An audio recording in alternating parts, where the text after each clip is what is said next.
to be here. We are a small group, which is even more appreciable for interactions. Donc nous sommes un petit groupe. Merci d'être là. Ça sera encore mieux pour les interactions. Merci à toi.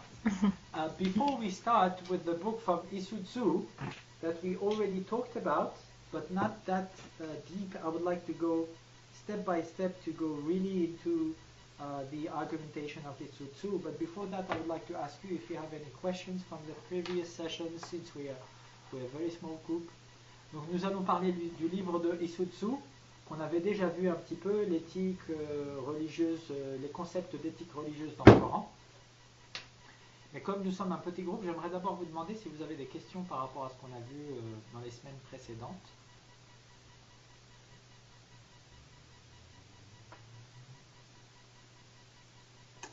Can I have a questions, but probably it's not really related to the previous session. Any question is fine. Okay, so right now in one of the provinces in Indonesia, Aceh, they come to the idea that they want to use what is it like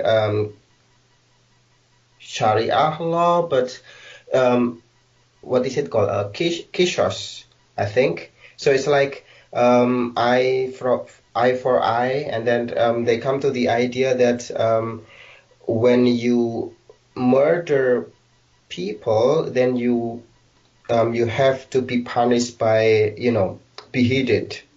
Yes.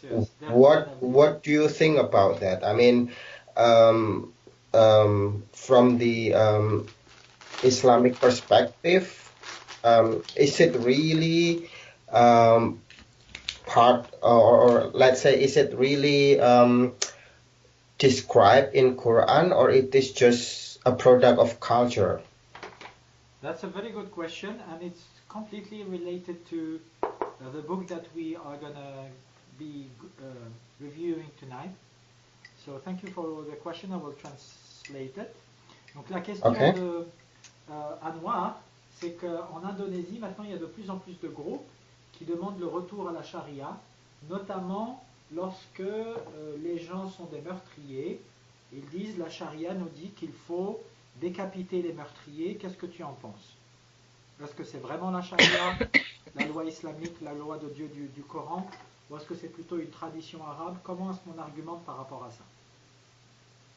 So first of all, what do you think, guys, about that? Maybe Inga, you can type if you can, otherwise it's fine, no stress. If you have a point of view about that, the difference between Sharia and Arab culture, ethic in the Quran and the traditional culture, Arab Islamic culture, you can type. We will read your answer and I will translate it.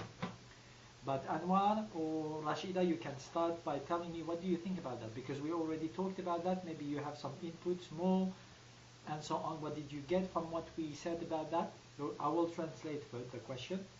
Ok, donc j'avais traduit la question, Rashida, je ne me souviens plus. Ah, je t'entends pas. Non, tu n'as pas traduit. Traduit, d'accord. Alors la question de Anwar, c'est une question très importante parce que ça tombe bien, c'est en rapport avec le bouquin qu'on va voir ce soir en détail. Et donc sa question, c'est qu'en Indonésie, il y a de plus en plus de gens qui viennent qui veulent retourner à la charia. Je l'avais dit ça. La réponse, c'est ça. Et donc ma réponse, c'est, avant de vous donner une réponse, qu'est-ce que vous en pensez? Vous, on en a déjà parlé, la différence entre éthique chariatique, éthique islamique et loi tribale traditionnelle arabe. Qu'est-ce que vous avez retenu de ça? Qu'est-ce que vous en pensez? Est-ce que vous êtes d'accord avec ce qu'on a dit ou pas? Est-ce que vous avez d'autres informations? So, Anwar ou Rashida, you can start. Anwar ou Rashida, vous pouvez commencer l'un ou l'autre. What did we say about that? Do you remember? Qu'est-ce qu'on a dit à propos de ça? Est-ce que vous vous souvenez?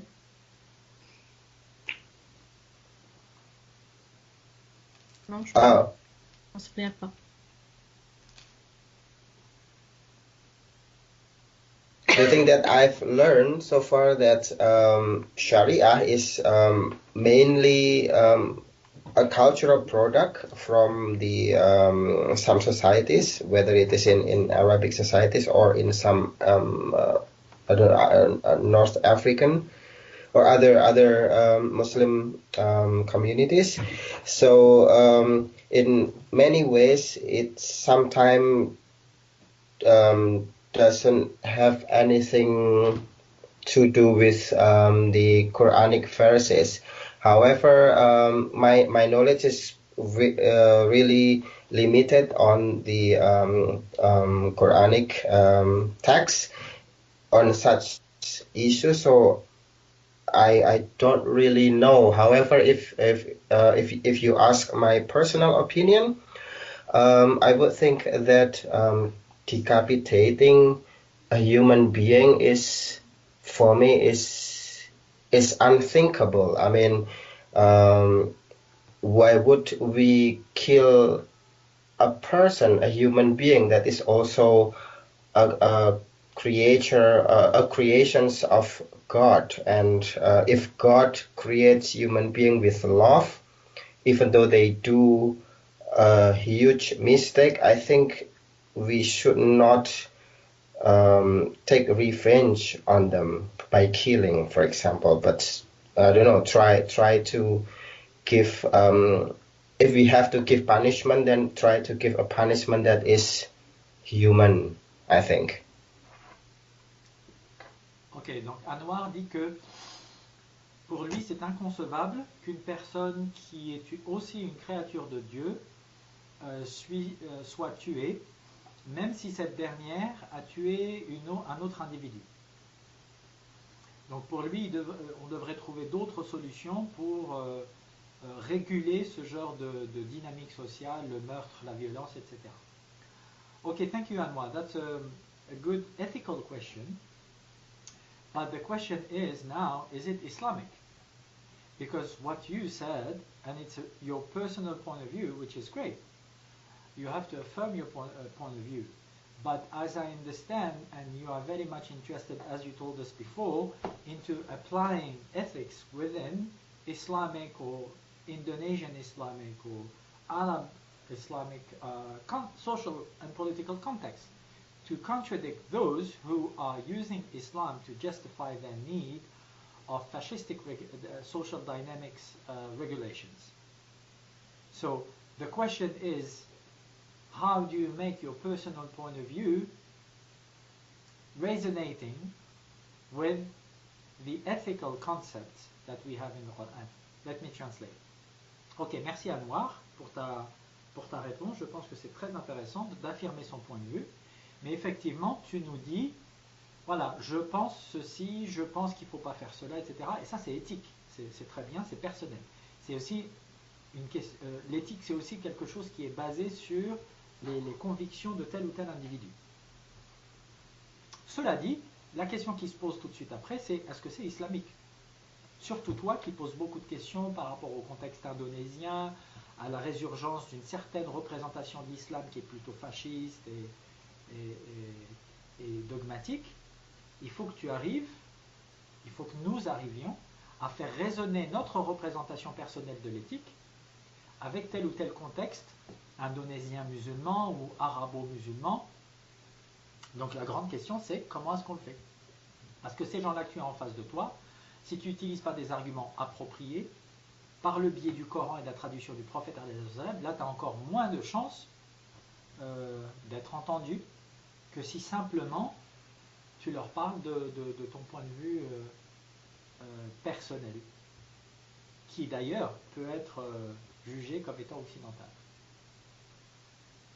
So, Rachida, qu'est-ce que tu penses de ça? Comment est-ce qu'on fait le lien entre ce que vient de dire Anwar, son positionnement éthique, son postulat, comme on dit, je postule que ça n'est pas juste. Comment est-ce qu'on fait résonner ce point de vue avec ce qu'il y a dans le Coran en termes de concept éthique? So, Rashida, how do we do that from your point of view? How do we make our ethical postulate? I decide that it's not fair, first of all. I believe that it's not fair. And then I will make that resonate with what I get from the message of the Quran, the ethical concepts within the Quran. Grande question, Rachida. On t'entend pas. Oui, une grande question, c'est parce que les enfants se sont mis à bouger là. Oui, c'est vrai que chacun a une éthique propre à ses valeurs, et puis il y a le contexte, tout ce qui est musulman, et puis c'est dur de... C'est vrai que pour le moment, tout ce qui est dans leur religion, c'est devenu très très très difficile en fait pour moi pour le moment. Donc je sais pas te répondre à ta question.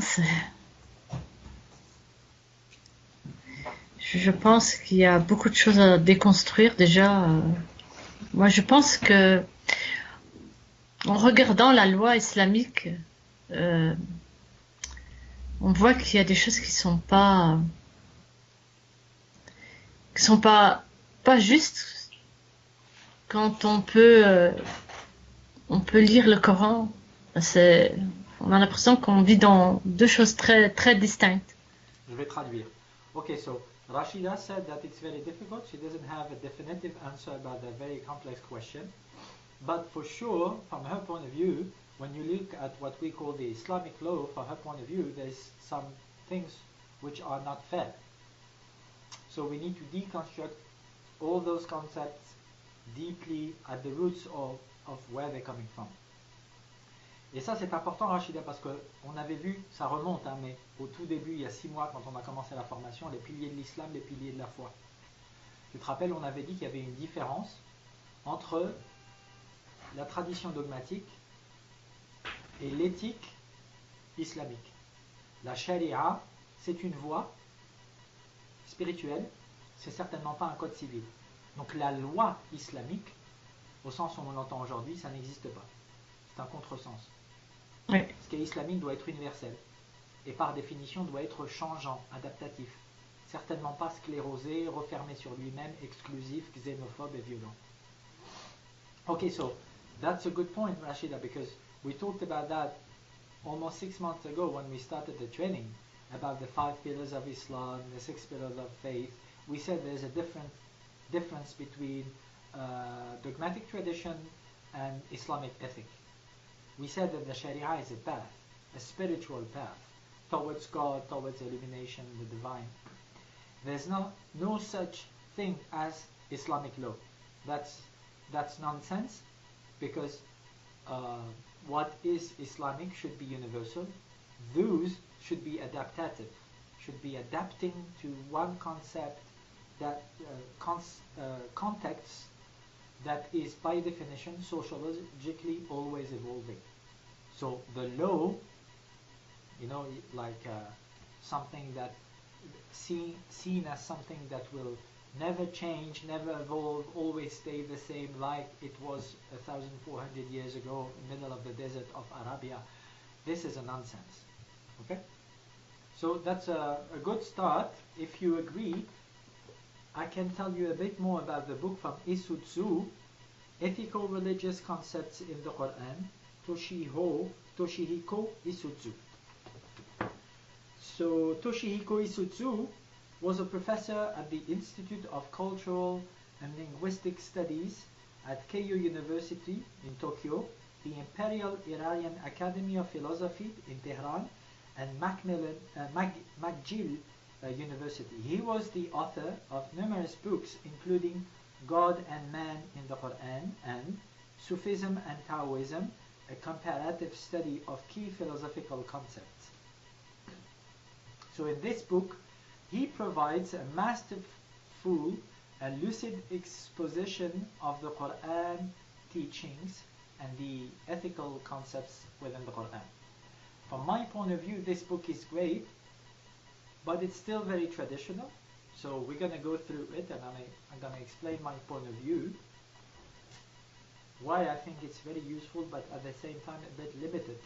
And it's also a book dating from a few years ago. So it has been published in 2002, so it's almost more than 15 years. But at that time it was groundbreaking. It was a reference in the field because it was summarizing in less than 300 pages many concepts that we find, ethical concepts that we find in the Quran, that we are using today to deconstruct even deeper the Islamic dogmatism, the fascism, the green fascism within Islamic, so-called Islamic façade. Ok, donc si vous êtes d'accord, c'est un bon début pour commencer à vous parler du livre en détail, du livre de Isutsu, Toshihiko Isutsu, les concepts éthico-religieux dans le Coran. C'est un livre qui a été publié en 2002, il y a plus de 15 ans, donc à l'époque c'était un livre vraiment avant-gardiste, aujourd'hui ça date un peu.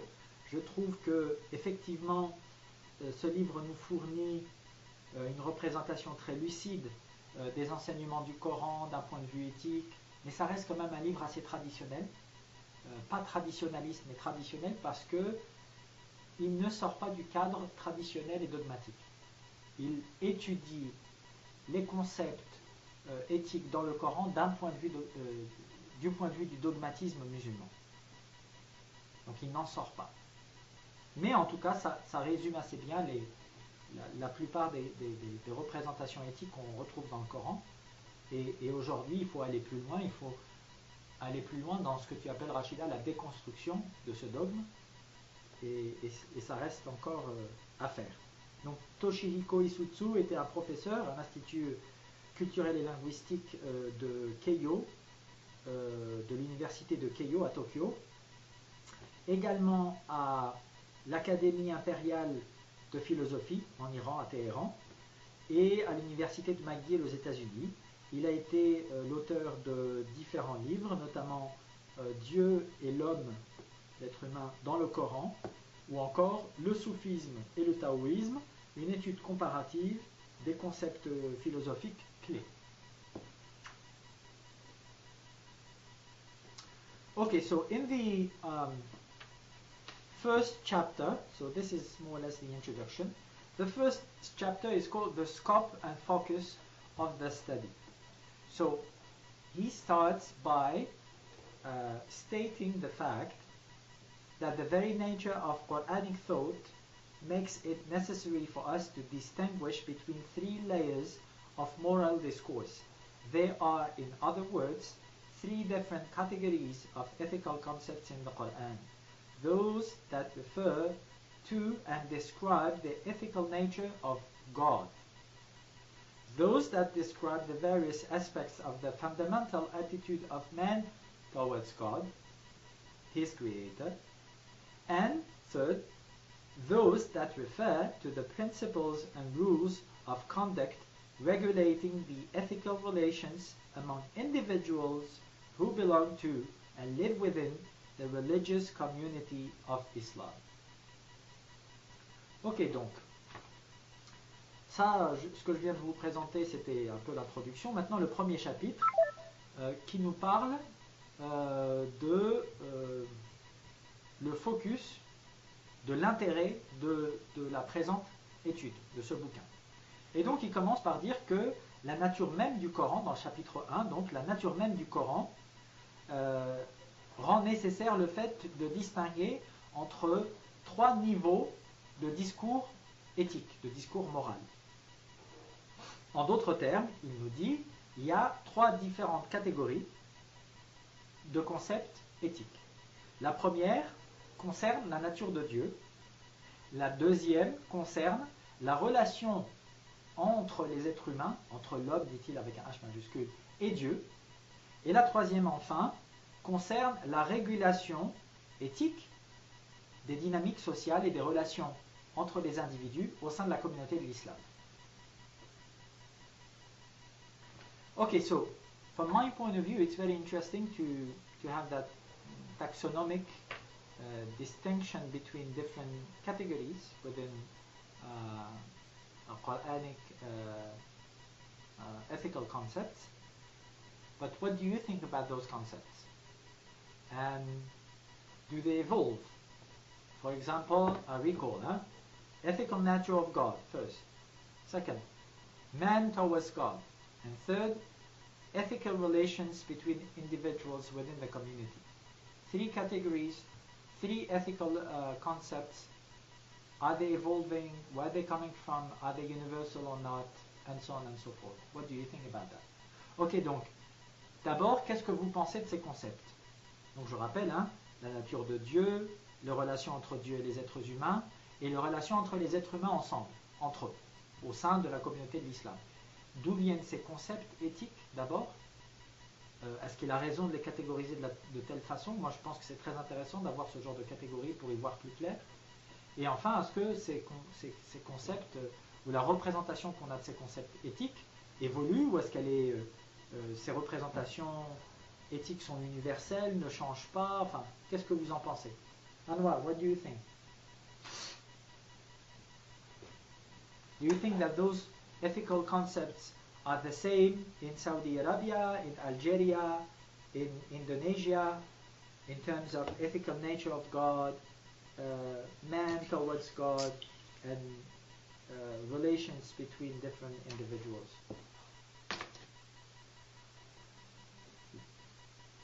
I think that each community will have different ethical definitions on this relationship, because I think that each community will develop different how to say understanding, first of all, and different definition what is right, what is wrong. And also a lot of factors that is influencing. I mean, when we talk about Islam in Indonesia, we are not only talking about one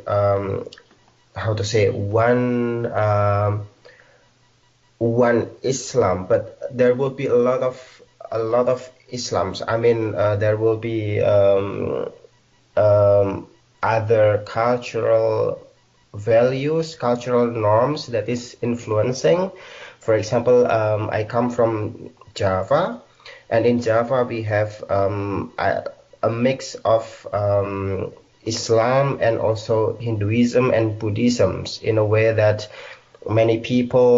some people say that this is not Islam, but then other people say that, well, this is Islam that is in Java. So I think based on this example, I think the questions on ethical will be also different from one society or community to another's. Let me translate. Thank you very much. It was very important to point that out. Ok, donc lui, Anwar nous dit que déjà, en fonction des communautés, en fonction des groupes considérés, même au sein de ce qu'on appelle l'islam, la culture islamique au sens large, il y a déjà des différences.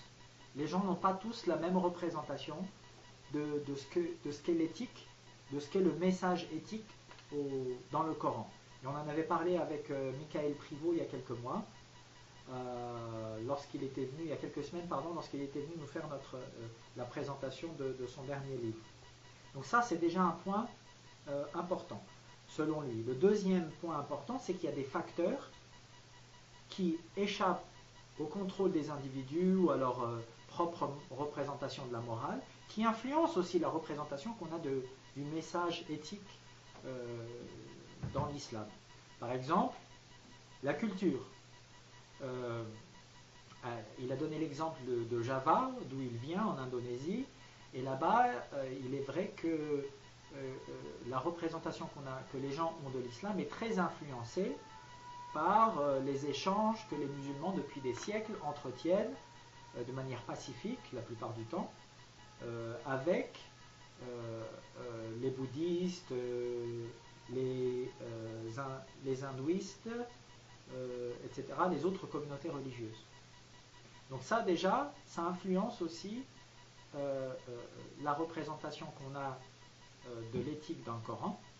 Donc pour toutes ces raisons et plus encore, il est impossible de considérer, je dirais moi, l'éthique coranique comme étant immuable est comme étant fondamentalement lié à la culture arabe du 7e siècle.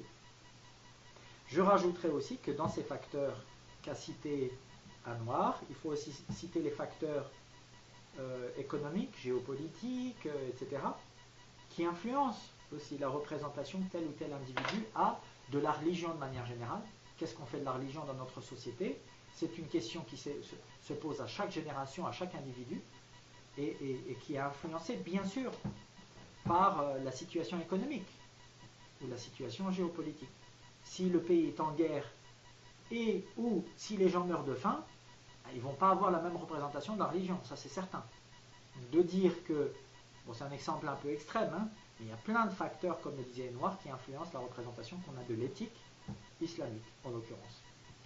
Yes, Anwar, thank you, and I will add that amongst those two factors, community representation, different cultural factors also influencing the representation that we got from, that we elaborate, each and every one of us, from religion.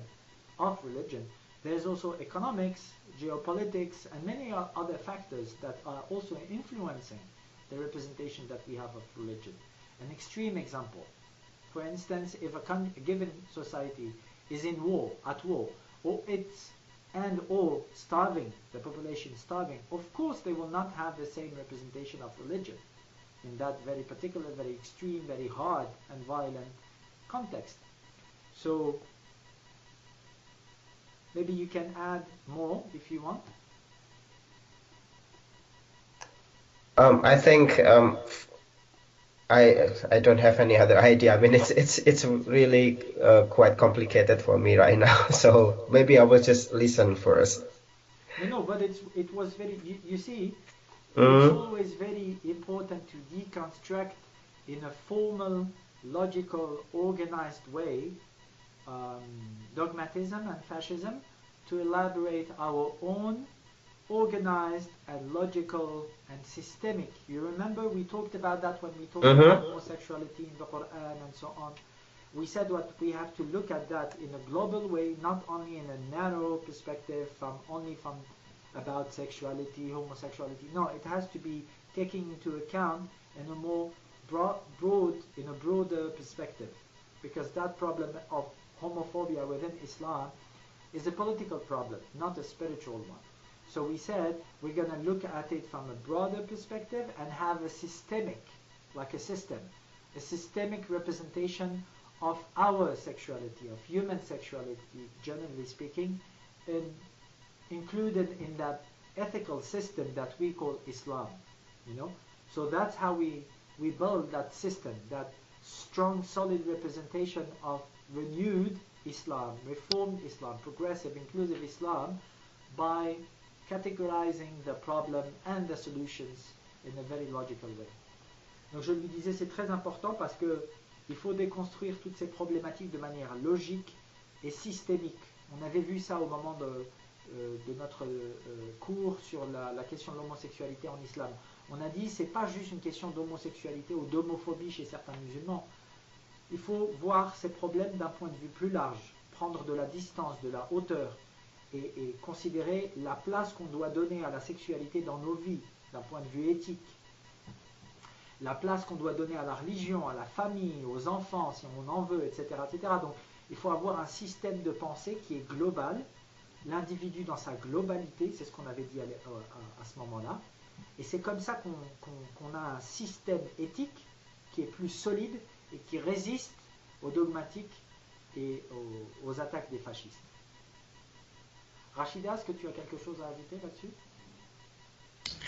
Je voudrais revenir aux trois sphères que le livre déjà, parce que moi je me dis c'est déjà quelque chose d'essentiel, c'est de ne pas tout mélanger, c'est le fait de voir que voilà, la nature du divin, c'est de prendre en compte que le divin il a ses propres qualités, ses propres noms, d'où le lien qu'on peut faire avec le Créateur. Et c'est que seulement à partir du moment où on conçoit le divin, qu'on se met en relation avec le divin, que l'on peut réaliser cette relation avec l'autre. On n'est pas, moi je pense qu'on n'est pas des boutons. Je pense qu'il n'y a pas un seul Coran. Je pense pas que l'on peut rester dans ce système fermé. C'est quasi, pour moi, je pense pas on devrait rester fermé dans ce qui est quelque chose de très fermé. Je pense que quand je vois cette création, je me dis, c'est dommage. C'est dommage parce que j'ai l'impression de voir dans l'islam un troupeau de moutons. Voilà. Merci, merci, c'est très intéressant, il faut que je le traduise. So she said, that's interesting, that kind of categorization, because we should not mix everything. And it allows us to be more spiritual, in a way. Because she said, we have to get our perspective starting from the divine, not from our egos, judging or someone's life, or someone's sexuality, someone's spirituality, on the basis of our own egocentric prejudices. And we have not to stay closed-minded towards the beauty of God's creation. And that's very interesting, because earlier I was saying, Anwar, you're starting from your own point of view, but how do you, ethically, I think that it's not fair. But how do you make that resonating with Islam?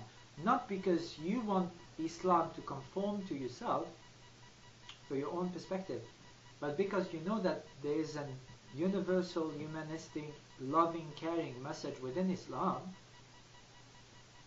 So we have to resonate with that, because we know, since we all have a piece of the divine within us, as we said when we spoke about mysticism, Sufism, and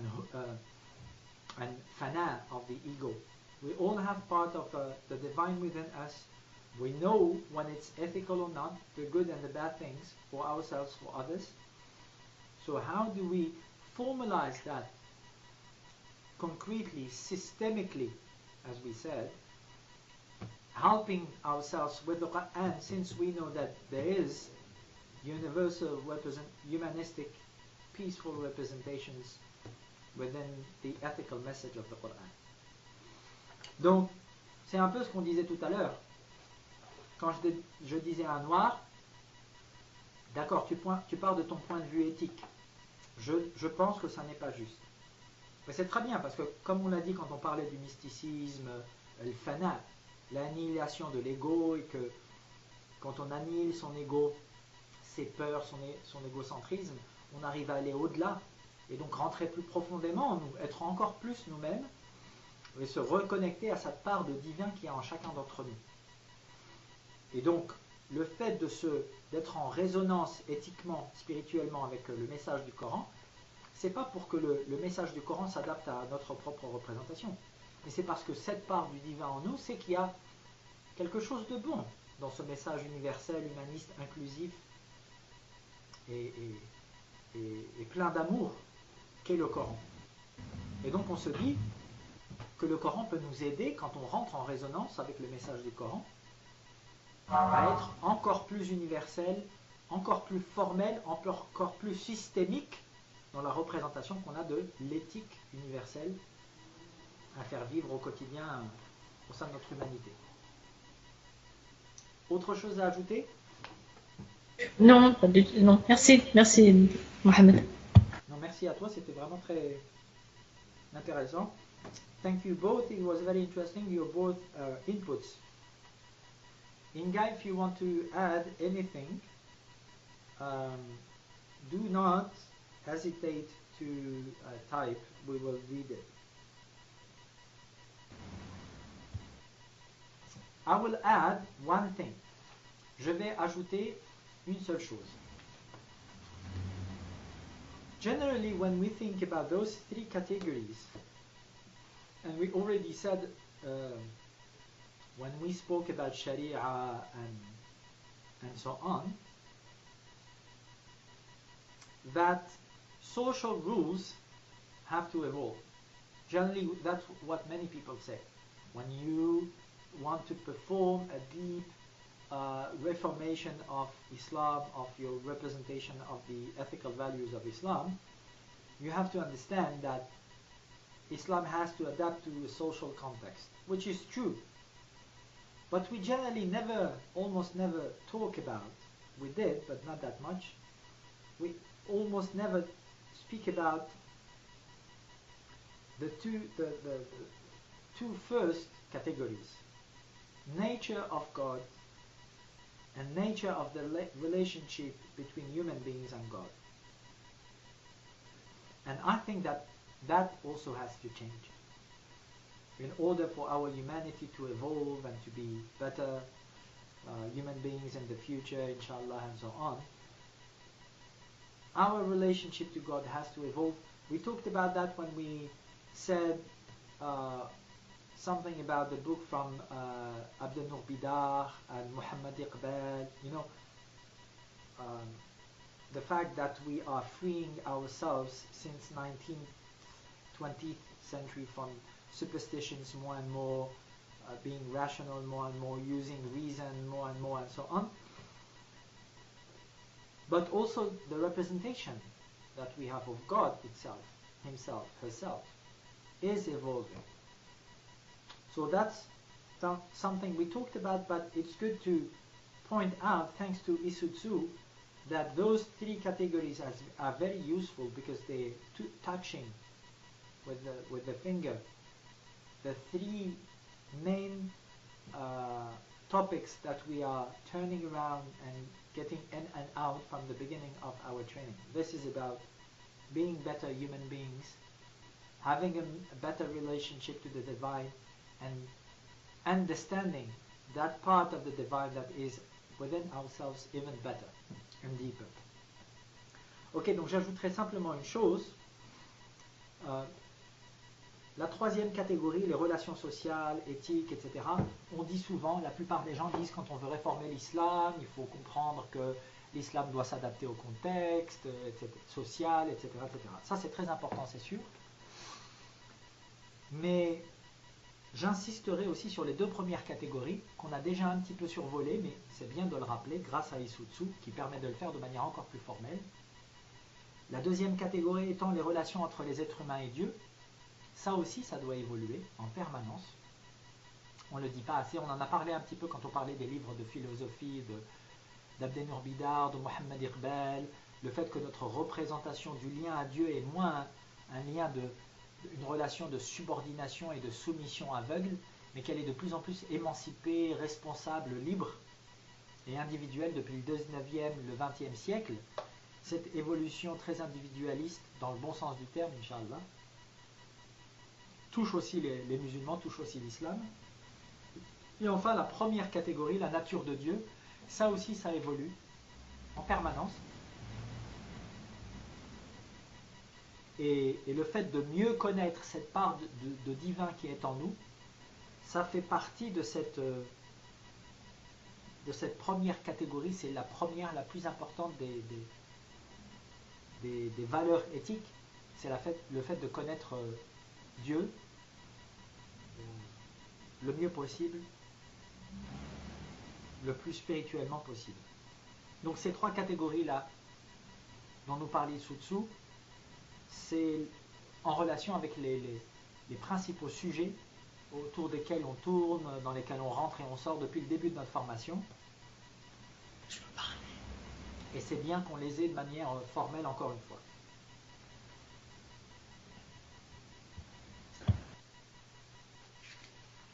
Okay, so then, still in the same chapter, Isutsu confirms what we were talking about, and he says, this is much is, I think, enough to show how the three groups of ethical concepts are closely related to each other.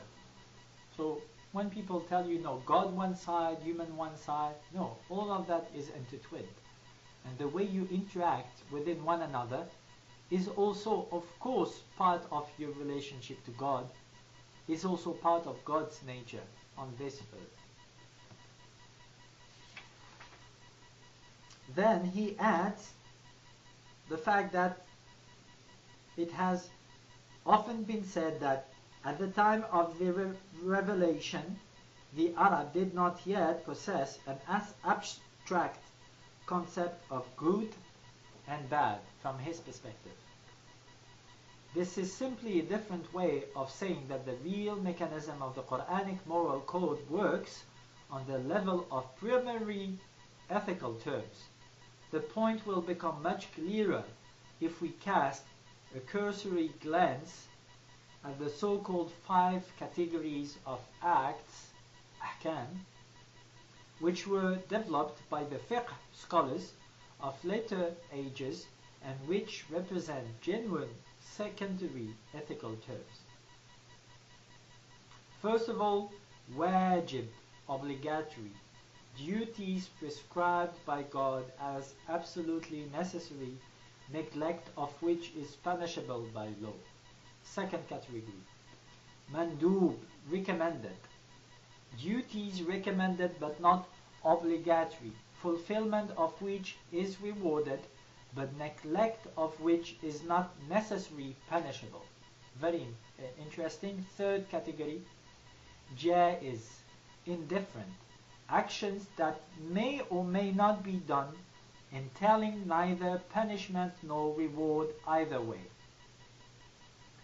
Fourth, makruh, disapproved, actions disapproved but not forbidden, not doing of which is rewarded, but doing of which is not punishable.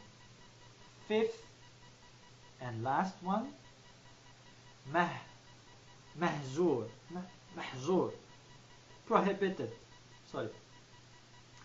action forbidden by God and therefore punishable by law. So, I will translate first. Et donc, ensuite, Isutsu, après sa propre catégorisation, précise que il a été souvent rappelé qu'à l'époque de la révélation du prophète, les Arabes n'auraient pas, c'est ce qu'ils pensent, ce que la plupart des intellectuels rappellent, n'auraient pas été en possession des concepts abstraits de bien et de mal.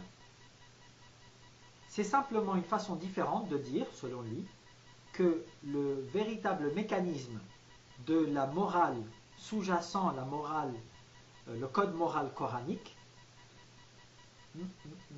fonctionne au niveau d'une éthique, sur la base d'une éthique primaire. Et ce point de vue va être éclairé, selon lui, par la définition des cinq catégories d'actions selon la jurisprudence islamique, l'ahkam, comme on dit, le fiqh, qui a été, comme on l'a déjà vu il y a quelques sessions, il y a quelques mois, le fiqh islamique, qui est ce qu'on appelle aujourd'hui sharia, mais qui en fait, il y a une différence entre les deux.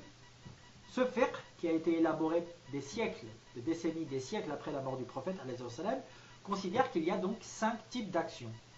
Le premier type d'action, c'est wajib, obligatoire. Donc tu dois le faire, et si tu ne le fais pas, c'est punissable par la loi.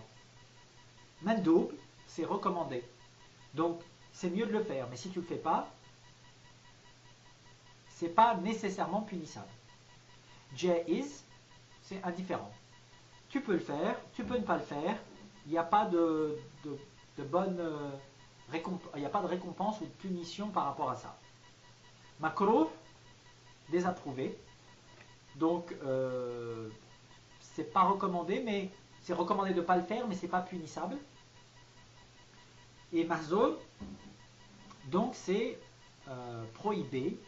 Donc une action qui, selon lui et selon la plupart des savants musulmans, a été interdite par Dieu, et donc punissable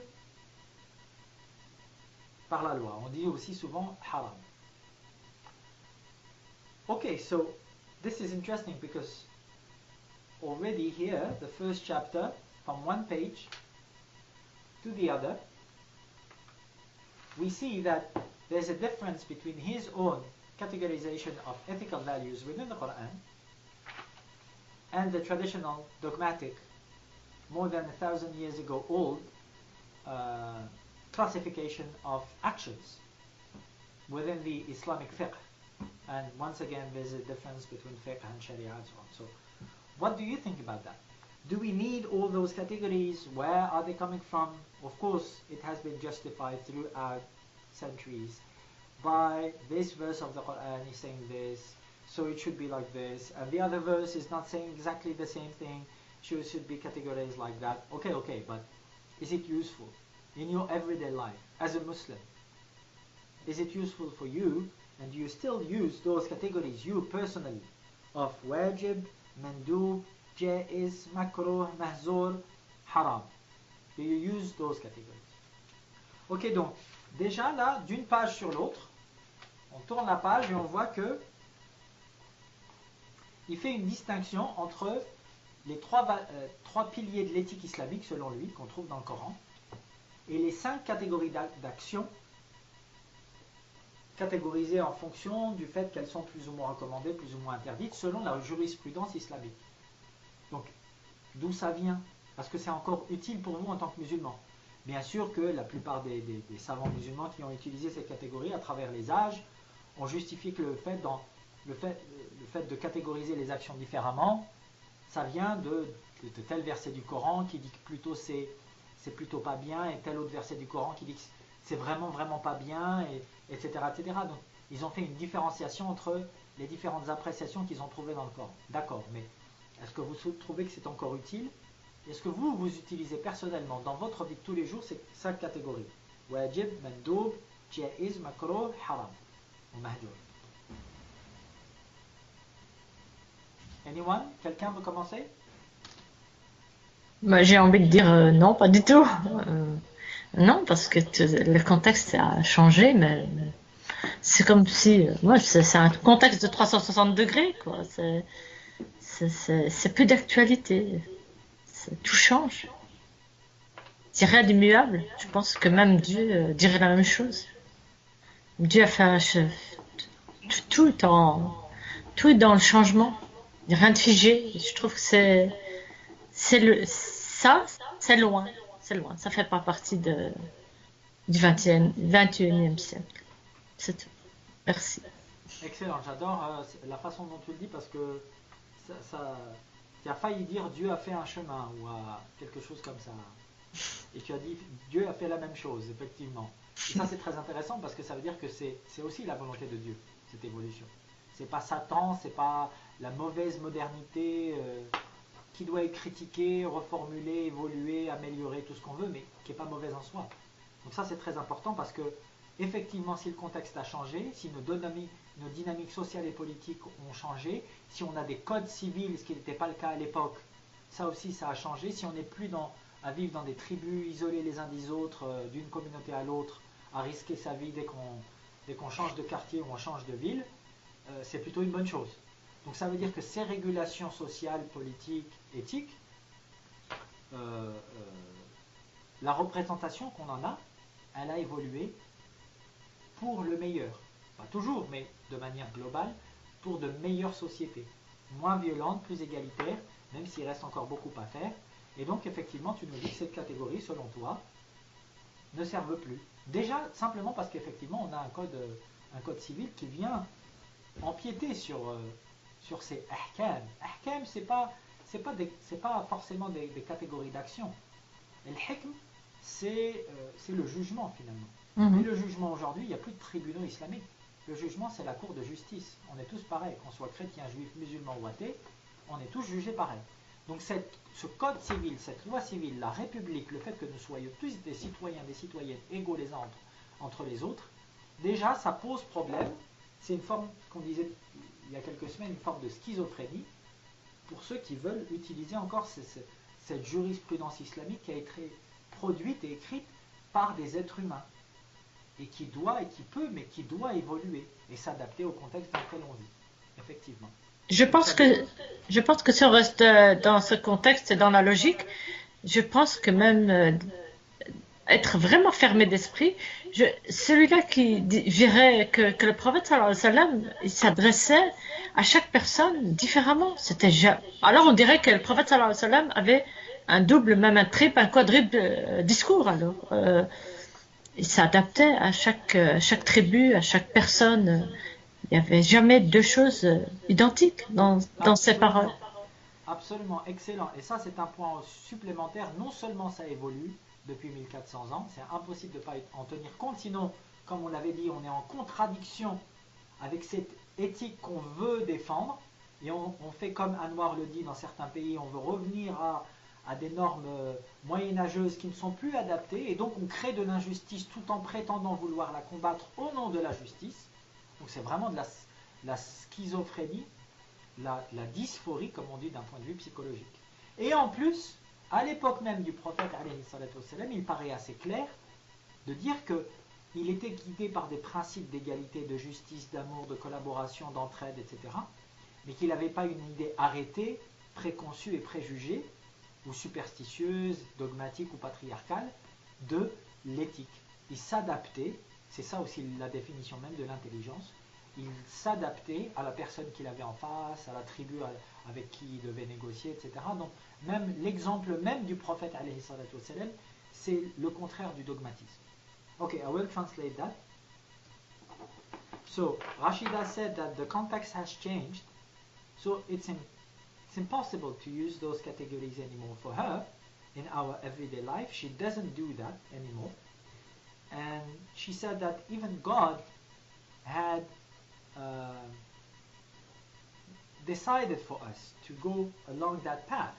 So how could we decide to go back to Middle Age statements and low conceptions and ethical applications? The ethic is universal, but its application is contextual. While it's God's will that we evolve that way. Yes, societies, postmodern societies, are still to be ameliorated, enhanced, whatever, in terms of equality, justice for all, and so on. But the Republic, as citizens within the Republic, we all equals. So when you say hikm, ahkam, 5 categories, the term itself, hikm, means judgment also in Arabic, which means that already that is not, that the name of those categories, the box where you put those categories is already not adapted to our context, because if you want a hikm, if you want a judgment, you don't go to the Sharia tribunal anymore. Since 19th century in Arab Muslim societies, it's not the case anymore, unless you go to Saudi Arabia or Iran or whatever, but it's not the case anymore in our own countries. You go to a court of justice, whether you Christian, Muslim, Jewish, Hindu, Buddhist, atheist, we don't care. We all go to the same court. So the application of the universal ethical values, which are reinforced through Quran messages and stories and examples and whatever, that universal ethic is applied the same way for all citizens in our society. So already that, to speak about ahkam, about those categories, without getting into the details, is already posing some problems to people who once, like Anwar said, in some countries, Algeria or Indonesia or whatever, to go back to Middle Age application of the ethic. So that's schizophrenia, because they say we want to defend justice by creating more injustice. You know what I mean? Because if you want to go back in time, then you're creating more tensions and more violence. And that's creating more suffering, which is not ethical. So that's the ethical schizophrenia we were talking about before. That's what we call dysphoria in psychology. Pretending to do something, but while you're doing something else. So this is in total contradiction with the universal ethical values within the Quran. Plus, she added, Rashida, that the Prophet himself, peace be upon him, was adapting, and this is the definition itself of intelligence. He was smart enough to adapt his advices, his ethical representation, values about humanism, equality, justice, and so on. He was adapting his discourse to the people the individual or the tribe or the whatever group he's got in front of him, he had in front of him. So that was very smart and very efficient, very pragmatic. He was adapting his ethic in order for that ethic to be applied, and not vice versa, trying to make trying to change the social context and make it something else by imposing his own egocentric point of view. So nonetheless, our representations of ethic evolved for 1,400 years, and denying that is denying reality and creating more tensions. Plus, the ethic of the Prophet, the first of Muslims himself, had a very dynamic, very adaptive, very smart, pragmatic, systemic, as we said, representation of ethic in itself.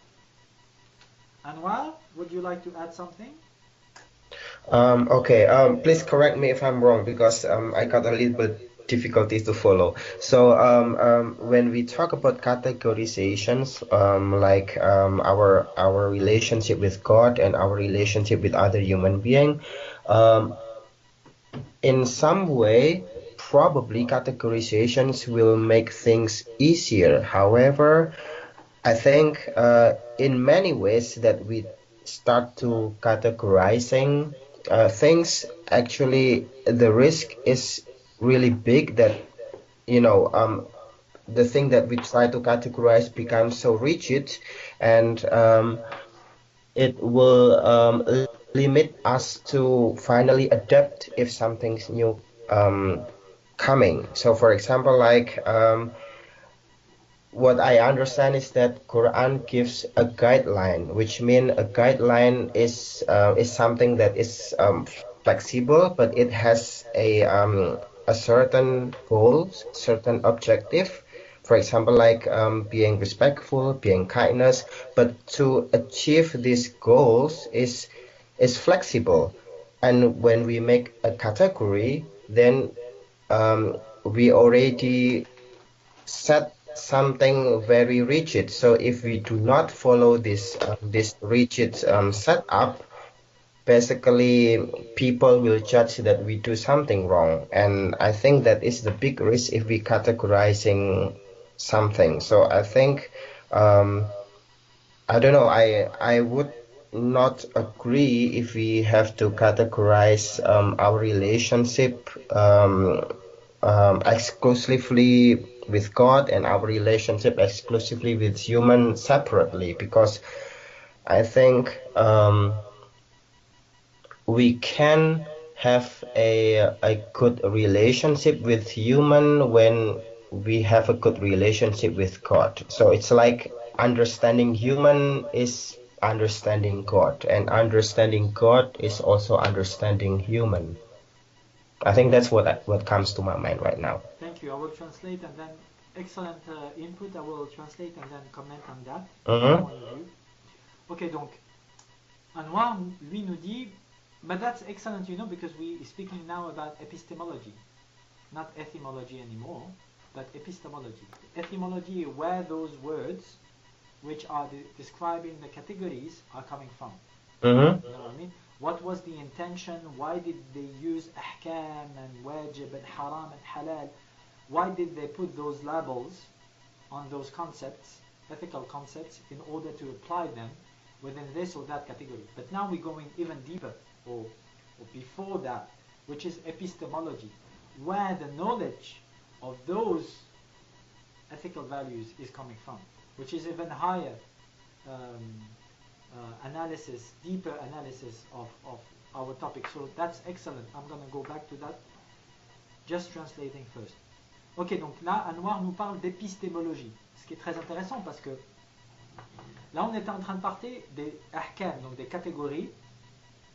Pourquoi est-ce que dans le fiqh musulman, charia comme on dit, même si je n'aime pas cette application-là du terme, est-ce que les gens, il y a 1000 ou 1400 ans, ont commencé à utiliser tel terme, ahkam, hikm, jugement, le terme jugement, pourquoi ils ont utilisé ce terme-là et pas un autre? Pour leur permettre de faire vivre l'éthique et de l'appliquer, cette éthique, dans leur quotidien, dans telle et telle catégorie d'action, par rapport à telle et telle catégorie d'action. On en était là. Mais là, Anwar nous propose d'aller encore plus en avant, de prendre encore plus de distance, d'aller encore plus profondément dans notre analyse, parce qu'on va parler maintenant non pas simplement d'étymologie, la signification des termes et pourquoi on utilise tel terme dans tel contexte, mais épistémologie, donc la connaissance. Pourquoi on a telle représentation du concept éthique, d'un concept éthique donné, d'où cette connaissance nous vient et pourquoi est-ce qu'on a choisi de la faire vivre à travers telle ou telle terminologie. Donc là, on remonte encore plus loin. Et donc, il nous dit, je ne sais pas si je comprends bien, parce que Isutsu nous dit que les catégories nous aident à comprendre cette problématique, les trois catégories de l'éthique. En même temps, on se rend compte que dès qu'on commence à catégoriser les actions qui découlent de cette éthique, qui sont interdites ou obligatoires ou peu recommandées, etc., on se rend compte que ça tend à l'enfermement dans cette catégorie, à l'essentialisation de nos actions. Donc finalement, c'est peut-être un problème de catégoriser. Et enfin, il dit, le fait même peut-être de séparer en différentes catégories la représentation qu'on a de tel ou tel comportement éthique, c'est peut-être déjà un problème, parce que, par exemple, comment est-ce qu'on peut séparer entre la relation éthique qu'on a à Dieu et la relation éthique qu'on a aux autres individus? Si on passe notre temps à voler, à mentir, à tuer, à violer, comment on peut entretenir séparément une relation éthique et performante et performative avec le divin? Excellent, thank you so much. So my answer would be that, as I understand it, that's what Isutsu says on page 19. This much is, I think, enough to show how the three groups of ethical concepts are closely related to each other. So yes, he's aware of that. And I think that the brilliant part of this book that I was talking about in the introduction of this session is about making us slowly but surely and very concretely, scientifically understand that throughout the centuries, the gap, you know what I mean? And what the gap between the three categories, ethical categories, and the five operational categories, ahkam, that gap is growing bigger and bigger. Plus, that separation that should not exist between different tendencies of ethical human behaviors or human attitudes or human inclinations, impulses, whatever you want to call it, human nature, that the gap also between those different representations of ethic in itself has also been too essentializing, too separating between this is ethical towards God, this is ethical towards other human beings. So if you spend your time killing and cursing and raping and you know, how could you have a bad relationship to other human beings and pretending to have a good relationship to God? So yes, I confirm from my point of view, this is very interesting because it allows us to understand that when people are hypocrites, trying to pretend to be good Muslims but torturing and killing and raping other people, it doesn't work like that. The first, as I said, the first category or subcategory of ethic, if you prefer, is ethical nature of God. If you don't have a peaceful relationship to that part of God that is within yourself, then how could you be, if you're full of angerness and tensions, how could you be ethical? Pretend to be ethical towards other people. That's related, yes, of course.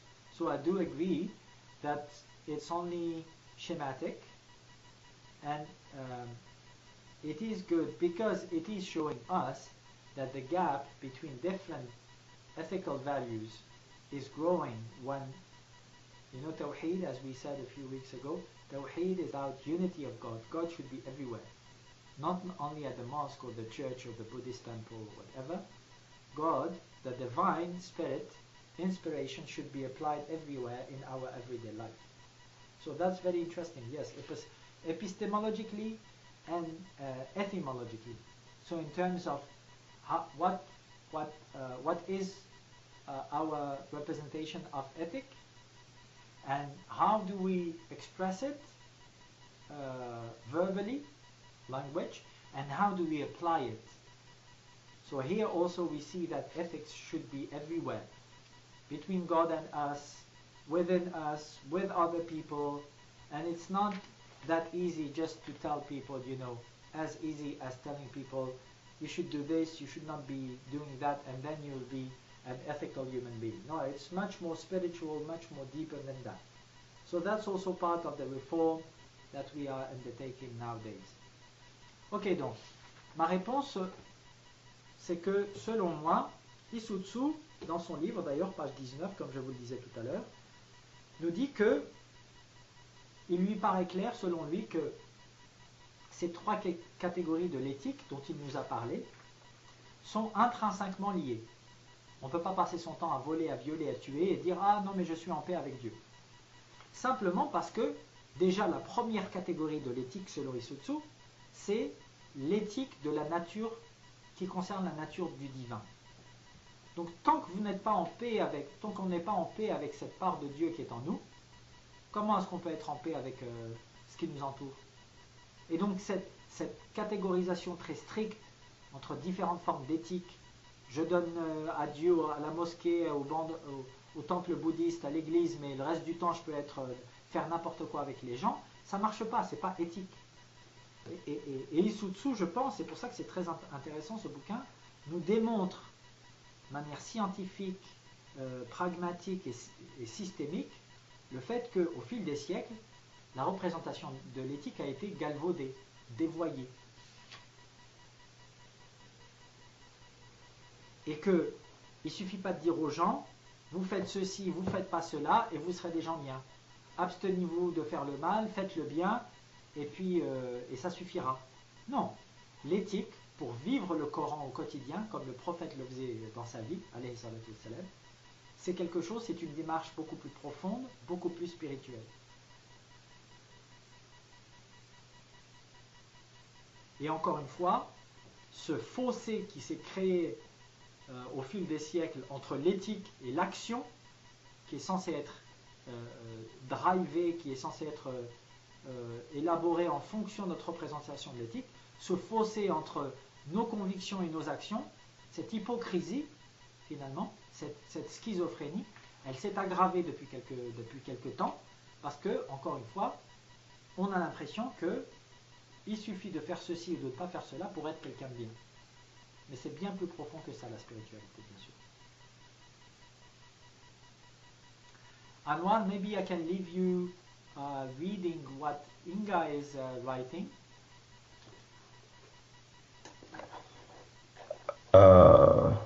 Moment.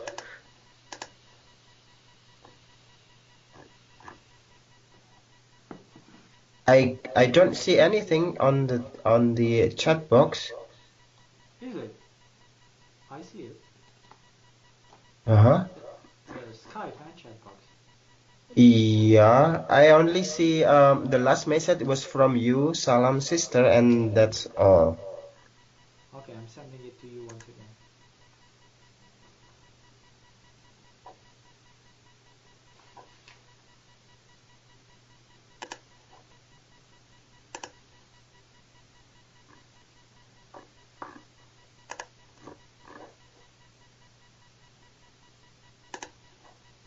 Did you find it?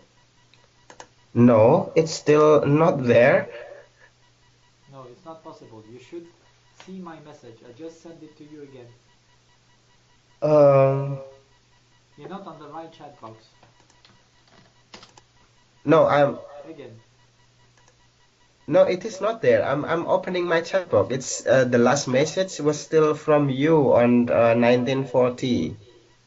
Okay, no problem. Let me. Okay. I'm a bit exhausted, but I will try to read it and continue as much as I can. I have been following, Inga says, as good as possible.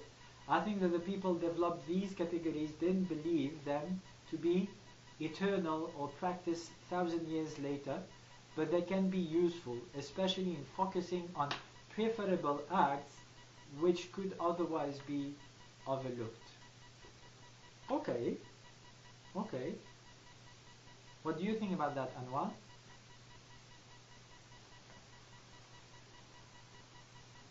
Donc Inga nous a écrit que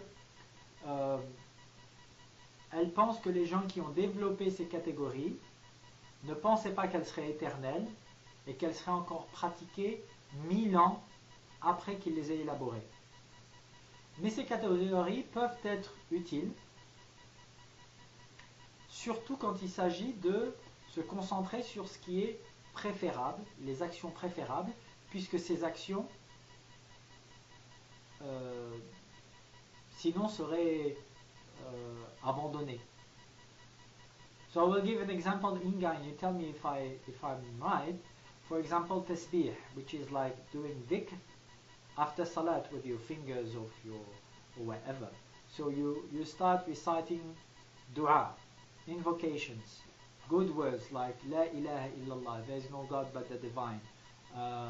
Allahu Akbar, Alhamdulillah, thanks God for all your blessings, thank God for all your blessings, thanks God for all your blessings, and so on. You repeat. That is something that is recommended. It's not mandatory, but it's recommended after prayer, 33 times, and so on and so forth. There's different traditions about that. We talked about that. So she says, as I understand, it's good that we keep that category from that perspective, because it will help us, encourage us to do good things, which will help us to be more ethical, more spiritual, more focused within the divine, within ourselves, and so on. So I do agree, but she quotes only one category of good things that are not only recommended, you know. So in any case, I think that we can keep this or that category, but if you take one or two category away from that, you know, Shariatic Islamic fiqh building, everything collapses. Everything collapses. So I really think that we have to go deeper and reflect upon the fact that we don't need categories anymore. We just need to know that we have to refocus on the fact that we have to be good human beings. Inspiring ourselves from Islam, inspiring ourselves from civil codes, from different philosophies, whatever, but the main point is to be fully aware of our ethical nature as human beings. Ok, donc elle dit que, par exemple, le tasbih, le fait d'invoquer le nom de Dieu plusieurs fois après la prière, c'est dans la tradition du prophète alayhi salam. Ce genre de choses, c'est recommandé, donc il faudrait le garder parce que ça nous aide à être de meilleurs êtres humains in fine. Je comprends, les actions de bien, ça nous permet indirectement d'être encore plus éthiques, encore plus éveillés, encore plus humains. Cela dit, si on retire une ou deux catégories de cet édifice là, chariatique, cet édifice dogmatique, tout l'édifice s'écroule. Parce que par définition, ils ont défini ça il y a 1000 ans comme étant la loi de Dieu. Donc, je ne sais pas s'ils ont voulu que ça reste pour toujours, pour l'éternité, comme dit Inga. Enfin, ils ont défini ça comme la loi de Dieu, pour la plupart. Donc, c'est ça le problème. C'est notre compréhension, à un moment donné, de ce que Dieu veut nous inciter à faire pour être de meilleurs êtres humains. Mais la fin de la phrase est plus importante que le début. Être de meilleurs êtres humains, c'est ce qui doit compter, primer sur tout le reste. C'est la primauté de l'éveil de notre conscience humaine au divin. C'est ça qui doit compter. Et donc si ça doit passer par la méditation, les invocations, l'aumône pour les pauvres, l'entraide, etc., extraordinaire. Mais je ne pense pas qu'on a besoin de ces catégories-là. Halal, haram, makruh, etc. Encore une fois, ça n'est plus adapté à notre vie quotidienne. Ça fait vivre la plupart des musulmans sur deux niveaux différents. C'est un peu schizophrène. On est un être humain complexe, entier, cohérent, avec une représentation cohérente de l'éthique, ou pas. Mais avoir l'impression qu'on a d'un côté sa vie publique et de l'autre côté sa vie spirituelle, Dieu doit être partout, mais au sens de divin, pas au sens de le Dieu qui veut nous mettre absolument dans des petites boîtes. Ce Dieu-là, moi, j'y crois pas. Anything to add about that? Isn't it also because of categorizations that actually many Muslims are fighting each other? I mean, when we talk about, let's say, prayer, so some group will say that this is sunnah, and then the other will say that that is bid'ah, and usually each group will think that their category is more correct than the others, and that's the point when they start to fight each other. Don't you think so? Yes, yes, absolutely. I think it's a good point.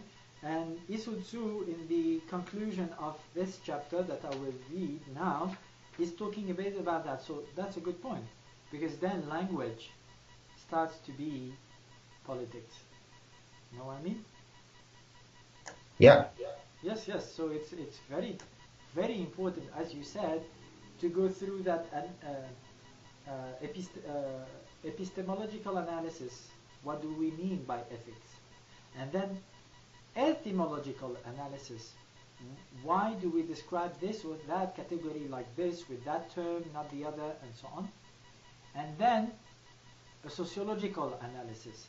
How do we apply those ethical values, those ethical categories in different societies?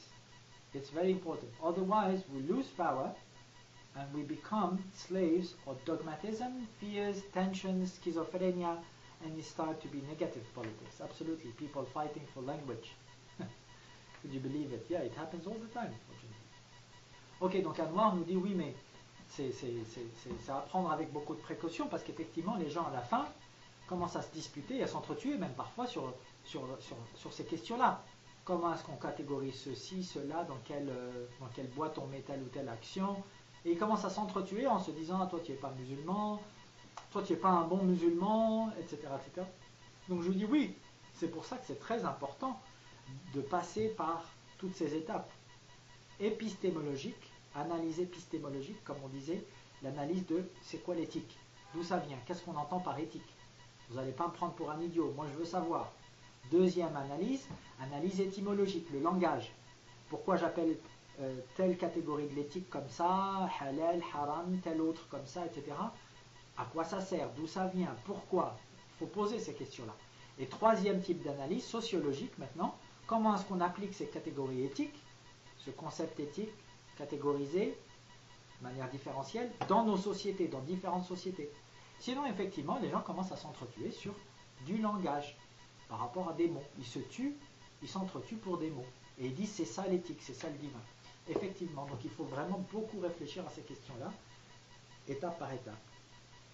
And then Isutsu in his conclusion says of this chapter, it may be argued that in ethical matters, the levels of object language and meta-language are not separated by a clear line of demarcation. That is extremely doubtful whether the two, if they do exist, are really so fundamentally different. Listen, to a certain degree, such an objection is well founded. So he said that people like us, what we said, we right when we say that everything is interconnected. But we have to admit that as far as natural language is concerned, you see what I mean, Anwar? Everything begins at the primary level. Even what I have called here the secondary ethical terms must, in accordance with the universal rule of language growth, originate in the sphere of ordinary descriptive words to develop from there through a number of stages towards the ideal type of pure value words.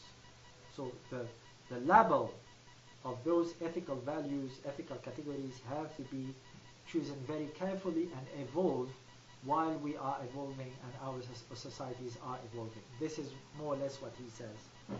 So in a sense, all differences between the two levels of ethical speech may be reduced ultimately to one of more or less, but here, as elsewhere, difference of degree, when it goes beyond a certain limit, changes into a difference of kind. The formation of a systemic ethical meta-language in Islam is the work of jurisprudence in its first centuries, and it's the former class of words that plays the leading role in structuring the Quranic moral consciousness. So the way they described ethics 1,000 years ago is still, unfortunately, conditioning our representation of ethics nowadays. That's what it means. So that those categories may be useful. Of course, we're all humans. We're still using the same words. We're living in more or less the same cultures, but it has to change. Fundamentally, we have to question those terminologies from the beginning, because those words are conditioning the representation of God, of justice, of ethic, of Islam in itself, of ourselves, like in any other field. But here, perhaps with more negative consequences. So yes, categorization could be useful, but as anywhere else, language, when you put concepts into boxes, language limits. It helps you to go further away in your analysis, but at the same time, any linguist will tell you that it will put also more boundaries to your own freedom. Ok, donc, Isutsu finit ce chapitre, conclut ce chapitre en disant que, effectivement, il n'y a pas de ligne très claire, très nette entre ces différents concepts, ces différentes représentations éthiques, ces différentes catégories éthiques. Mais c'est pas si simple que ça, nous dit-il. Parce que comme dans tout contexte, le langage, n'importe quel linguiste vous le dira, le langage, ça nous permet d'aller plus loin dans notre action sur le monde, mais en même temps, ça enferme le langage. Une fois qu'on a dit que ça s'appelle comme ça, et qu'on le met dans une boîte qui porte cette étiquette, c'est beaucoup plus compliqué ensuite de faire sortir ce concept de telle boîte dans laquelle on l'a mis. Le langage, c'est très utile, c'est très puissant en termes de communication bien sûr, mais ça enferme. Ça enferme dans des catégories qui sont de plus en plus essentialisantes, qui isolent nos idées les unes des autres, et qui souvent, chez certains individus plus que chez d'autres, empêchent cette fluidité du raisonnement. Les gens ont, comme on dit en français, le nez sur le guidon. On ne prend plus à cette distance avec l'objet d'étude, et on est enfermé dans cette petite boîte, on dit, ah oui, c'est ça le fiqh, la charia, la loi islamique, ça y est, tout a été fait. Mais il nous le dit très clairement, la façon, c'est la dernière phrase du chapitre, la formation d'un métalangage éthique systémique en islam a été le travail des jurisconsultes des premiers siècles. Et la façon dont ils ont choisi les mots qu'ils ont utilisés pour décrire le message du Coran, pour le catégoriser, pour l'étudier, pour le comprendre, a conditionné la conscience de la morale de ces gens-là, il y a plus de 1000 ans, et continue aujourd'hui de conditionner notre propre représentation de la morale et de la conscience du divin. C'est pour ça que ces catégories, bien sûr qu'elles sont, l'éthique est universelle, mais la façon dont on les appelle, je pense qu'il faut en changer de toutes les façons. Parce que ça n'est plus adapté à ce qu'on vit au quotidien. Et que la façon dont ils l'ont décrit il y a plus de 1000 ans ne peut plus conditionner la façon dont on le vit aujourd'hui. Sinon, ça va créer encore plus de tension, encore plus de schizophrénie éthique, de dysphorie, encore plus de violence, avec des mots qui vont continuer de se battre, des gens qui vont continuer de se battre pour des mots. Pour des mots. Anything to add?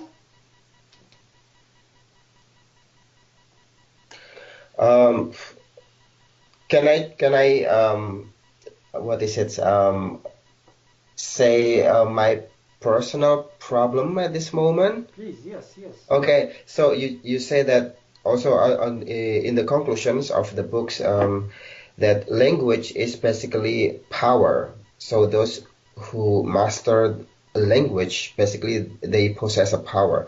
And at this moment, or not only at this moment, but continuously, I feel powerless because I do not speak Arabic and I do not understand Arabic. While Muslim society, they are um, very, what is it, relying everything Yes. on the Quran. So because of this problem, when I try to to write my PhD on this matter, is related to Islamic perspective, also on with Quran and so on, I feel completely powerless. So what do you suggest? I mean, if I have to learn Arabic, it is possible, but it would be very difficult for me because learning language is for me is something that is really difficult. No, for sure, it's an issue. I always advise people to learn as much as they can from Arabic and from the Quran by heart, to keep it in mind, to reflect upon it and so on, and the exegesis also, to work on what does it mean. So the second level of our training next year, as you know, inshallah, with Sheikh Musab, it will be about Quranic exegesis, learning to read Arabic a bit, as much as you can, and so on and so forth. So, but language, I don't know if language is power. Knowledge is power for sure. But language is something that will contribute to the elaboration of social, political, economical power. But it's not power in itself. Because the way you decide how to call this or that category, if you have the power, you can decide to change whatever you want to change. The more power you have, the more money, the more political power, the more academic power you have, the more you have influence on those categories. You know what I mean? Something that is wrong tomorrow could become right if you put enough money on the table, if you have enough influence. You know what I mean? It happens every day, every day. They are polluting, for example, this or that natural reserve in North America or elsewhere in the world, and because the president in place now is willing to halt the people who paid his presidential campaign, that president is saying, no, it's right, it's not a natural reserve anymore. You know what I mean? So it's not the language in itself, but yes, the language is very important. But knowledge, I think, is much more important, and that's what we do. So Okay. learning is much more important. So next year you will learn more, inshallah, if you want to be part of the group of trainees, you will learn more about Arabic and the Quran and so on. For sure. I'll join. Inch'Allah. Donc il me disait, moi j'ai beaucoup de limites par rapport à l'arabe parce que je vois que dans le Coran, les sociétés, tout est en arabe bien sûr, les sociétés islamiques se centrent beaucoup sur le Coran. Je lui ai dit, l'année prochaine, on va parler plus de Coran, d'arabe, de tafsir du Coran, Inch'Allah, dans le second level, avec Cheikh Moussab, Inch'Allah, on aura le temps d'en reparler. Mais je lui ai dit, je ne sais pas si le langage en tant que tel est égal au pouvoir. Je pense que le langage peut contribuer à renforcer le pouvoir. La façon dont on nomme les choses, ça contribue à renforcer le pouvoir des gens qui l'ont déjà. Mais le pouvoir économique, le pouvoir politique, le pouvoir d'influence, ça c'est beaucoup plus important en termes de déterminisme, en lien avec le pouvoir et qui décide de quoi. Mais aujourd'hui, quelqu'un, donc le langage conditionne, mais c'est pas le facteur déterminant. C'est pas le facteur le plus important dans ce genre de débat. C'est pas dramatique si on ne connaît pas tel ou tel terme. D'ailleurs, aujourd'hui, on le voit bien avec la question de l'écologie, quelque chose qui est mal, aujourd'hui, demain, si on a assez d'argent, de pouvoir politique, d'influence sociale, ça peut devenir bien, il suffit de le dire. Vous voyez, en Amérique du Nord, le président a été soutenu par des industriels qui voulaient polluer, exploiter les ressources naturelles dans un centre, dans une réserve naturelle. Et le président a dit, ah, c'est plus une réserve naturelle, allez-y, exploitez tout ce que vous voulez, polluez, etc., faites de l'argent. Et voilà, il a changé le nom de la réserve naturelle qui est devenue une réserve non naturelle. Donc c'est pas le langage en soi le problème, c'est pas comment on appelle les choses, c'est qui décide de comment les appeler.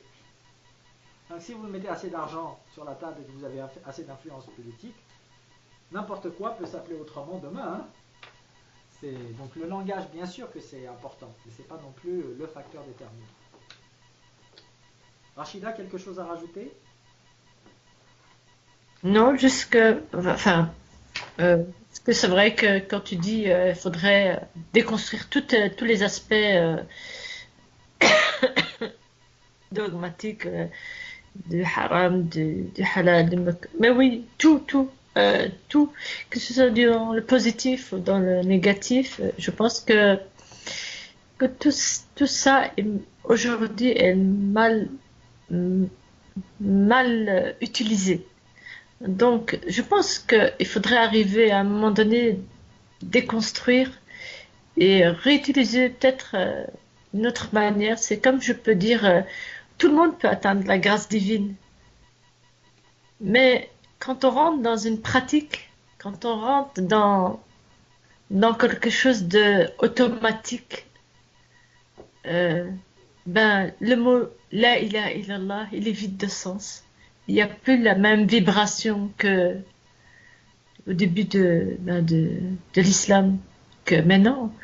Je vois le nombre de... Enfin, je peux parler de moi-même. La ilaha illallah, souvent, il est vide. Ça dépend de l'intention que j'y mets à ce moment-là. Et je me dis, je peux atteindre cette grâce divine en mangeant une bonne glace, en regardant une belle fleur. Je n'ai pas besoin d'un rituel pour être dans ce côté pratique, dans ce côté, comme on pourrait dire, être quelqu'un dans le droit chemin. Amen. So she said that yes, those categories for sure, halal, haram, and so on, have to be not only adapted but completely reformulated, rethought. And even La ilaha illallah, which is a beautiful dhikr, there is no God, there is only the divine. Our progressive translation of it. Even that sentence, have not the same vibration that at the beginning of Islam. And even within our life, sometimes, according to this or that experience that that we've been through in this or that part of our life, the vibration is not the same. So that link to the divine, she can have it eating an ice cream or doing anything that looks not like a typical spiritual thing. So she says that she doesn't need rituals. And that I love very much, because freeing ourselves from self-dogmatism, self-centered dogmatism, she said, is very important. Otherwise we go through or towards closer to idolatry and not closer to the divine, which is beyond any kind of dogmatism, essentialization, beyond our materialistic understanding of the divine. Et oui, sinon on va plutôt du côté de l'idolâtrie et moins du côté du divin, qui est au-delà de toute forme d'essentialisation matérialistique, au-delà de nos compréhensions matérielles du divin. If you have anything to add, otherwise we can stop here. Si vous avez quelque chose d'autre à ajouter, sinon on peut s'arrêter là.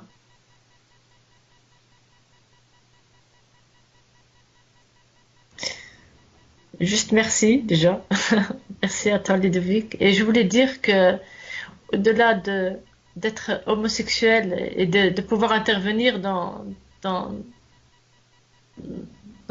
avec toi Ludovic, c'est en aucun cas je déconstruis parce que je suis dans l'homosexualité et que finalement j'envoie tout balader. Non, pas du tout. J'ai commencé à déconstruire à partir du moment où j'ai connu le divin. avant de connaître qui je suis dans mon homosexualité. Et le plus important pour moi, c'était d'abord de connaître le divin pour accepter qui j'étais. Et quand j'ai accepté qui j'étais, c'est vrai que ça a commencé à tout... comme j'aurais pu dire, mais si le prophète Salam était là, qu'il verrait cette mise en scène qui a été mise autour, il aurait dit, mais moi je vous ai jamais demandé de faire ça. Voilà, c'était juste pour donner mon ressenti. Amen. And look, she said that it's not because I'm gay, I'm homosexual, I'm lesbian, that I am deconstructing all of that. No, it's just the other way around. And that's what we said in the beginning of the session. It's not about making Islam look like us. It's about us opening up to the divine to understand what is the message within Islam. And that's what she's trying to do. When she had found back her way to God a few years ago, she was able to understand what was the message of Islam and what was her duty as a Muslim woman nowadays. And then she said, let me think again. Yeah, if the Prophet would have been here, peace be upon him nowadays, he would have said to people, what are you doing? I never asked you to do all of that around something that was supposed to be very simple and very authentic in the beginning. Anwar, anything to add? I don't know. At this moment, I feel that the Muslim community is getting more, for me myself, is getting more scary in a way that somehow I have the feeling that they really glorify this violence way in solving problems, and I find that this is not the message that the Quran and the Prophet wants to convey to humans. And yeah, that's basically the issue that encouraged me to learn more about Islam, because I believe that what is happening right now is actually something that the Prophet wants to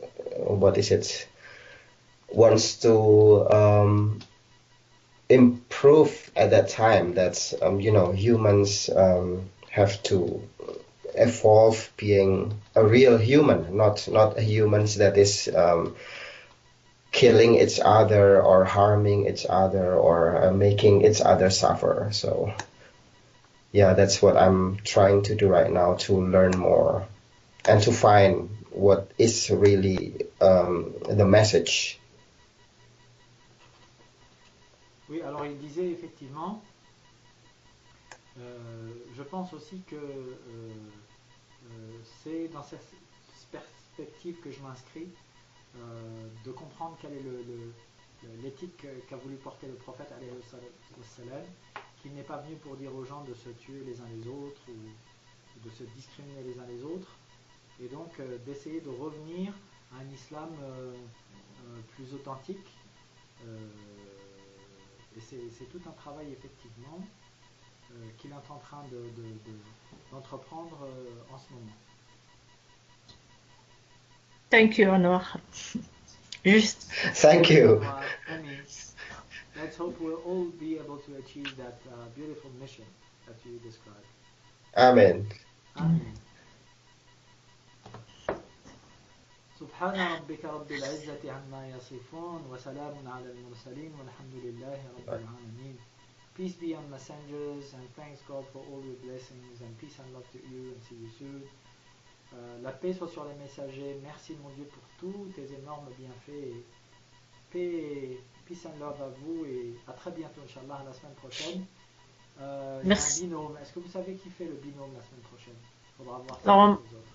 Normalement, c'était moi, déjà. Ah, Oui. Regarde ma tête. Moi, qui n'ai rien fait. Parce que je n'y arrive pas, je suis désolée. Mais Non. je vais essayer de... Et je devais faire avec qui? Je me rappelle plus. Est-ce que c'était Imad? Je pense que c'était lui. D'accord. Toi et Iman.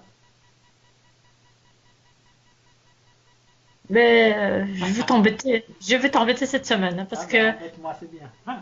tu sais, quand on passe au désert, eh ben, ça fait un désert déjà.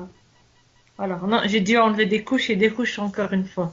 Ah, mais ça peut être une belle chose, ça. Tu peux prendre l'histoire d'un mystique qui a été dans le désert souvent, il y en a plein. Plein en islam ou dans le christianisme ou ailleurs, qui ont été dans le désert et qu'est-ce qu'ils y ont trouvé, de quoi ils ont parlé en revenant. Ça peut être ça aussi, tout simplement. Hein. Inch'Allah, je te remercie en tout Faut cas, développer ton Mohamed. voyage. Inch'Allah. So the binomial presentation next week, inshallah, is going to be Rashida and Iman, I think. And I told her maybe if you are too stressed about that, you can take the story of a mystic who've been to the desert, like you did last week, because there's so many stories in different religions about mystics going there and coming back and having their head full of many beautiful inspirations. Salam. That would be great. Yes, that would be great. So I'm looking forward to the presentation. Yes, me too. On est très impatient d'entendre ta présentation sur les mystiques dans le désert. Inch'Allah, Inch'Allah les frères. Inch'Allah. Merci. Merci mes Salam. frères. Salam alaikum. Salam. Bisous, Walaikum salam. salam. Peace. Have a nice weekend. You too. Enjoy. Yeah. Bye bye. Bye.